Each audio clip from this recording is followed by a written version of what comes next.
Степногорск қаласының әкімі Еркебұлан Баяхметов жөндеу жұмыстарының барысын қатаң қадағалауда.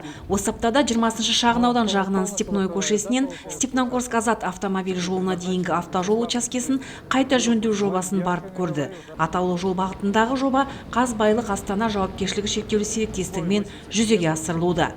Это у нас велодорожка, часть велодорожки 2,25, 2,50, тротуар здесь будет. Керны брали уже, да? Керны брали, да, все соответствует, уплотнение, водонасыщение, толщина керна. Серіктестік өкілінің пайымдауынша 2 жылға жоспарланған жобаның қарқыны жаман емес. Бүгінгі таңда веложолдың құрылысы тәмамдалуда. У нас были вопросы с авторским надзором, там по пересогласованию были вопросы, не было обратной связи. От авторского надзора? Да. Ну как бы сейчас все, они вышли на связь, все подписали, у нас исключить-включить, тут кое-какие моменты были. Только из-за этого стояли, сколько стояли? 2 недели? Стояли, да, порядка 2 недель. Авторлық қадағалау бойынша туындаған мәселелердің салдарынан мердігер ұйымы соңғы 2 аптада жұмыстарын тоқтатқан. Алайда осы аптада сауалдардың оңтайлы шешілуіне байланысты жұмыс барысы қайтадан жанданған.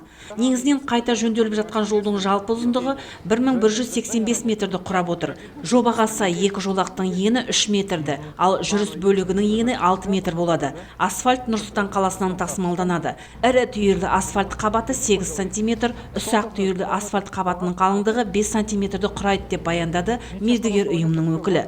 Сондай-ақ 4 дана отырғызу және аялдау алаңдары бар автобус аялдамалары, 33 бірлік тірек көшені жарықтандыру желісінің салынуы және 84 бірлік жарықтандыру торшерлерінің орнатылуы көзделген. Сыртқы жарықтандыру кабелінің жалпы ұзындығы 3700 метрді құрамақ. Сонымен қатар 35 бірлік жол белгілері орнастырылады. 2020-21 жылдар аралығында атқарылып отырған қайта жөндеу жұмыстары ағымдағы жылдың қыркүйегінде аяқталуы белгіленген.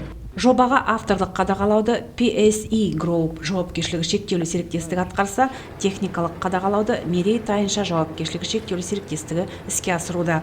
Жөндеу жұмысының барысымен егжей-тегжейлі танысқан қала басшысы жолдың сапасына аса мән беріп, мерзімде аяқталуы қажеттігін тапсырды. Самое главное, асфальт, смотрите, за качеством, да. Вот самое главное, что было, чтобы потом можно было ездить нормально.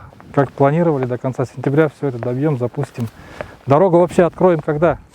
После 20-х числах откроем. После 20-х, да? Да, после 20-х.